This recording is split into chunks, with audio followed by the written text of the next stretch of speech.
Most people see a drooping plant and immediately reach for the watering can. Sometimes that's exactly right. Sometimes it's the worst thing you can do. The difference takes about 60 seconds to figure out. Here's the thing nobody tells you. A thirsty plant and a drowning plant look almost identical from above. Same limp leaves, same defeated posture, completely opposite problem. So before you do anything, pick the pot up. Bone light, your plant is thirsty. Still heavy, the water is already in there.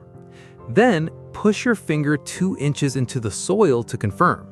Dry all the way down means it needs a drike. Damp or soggy means the roots are suffocating, and more water makes that worse, not better. 30 seconds. Now you know.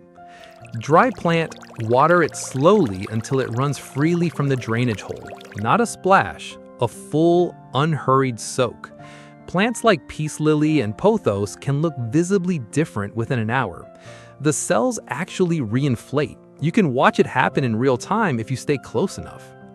Wet plants, stop watering. If you can, tip it out and let the roots breathe. Check for anything brown and mushy. That's rot. Cut it off cleanly if you find it. The plant has a chance. Severe rot is a different story, honestly, but most cases you catch it before that. One more thing. If your plant droops in the afternoon but looks fine in the morning, that's not a water problem. Plants do that in heat. It's a kind of voluntary wilt to reduce water loss. They usually recover on their own by evening, which is actually kind of impressive when you think about it. So lift the pot, finger in the soil, 60 seconds. Then water it or don't.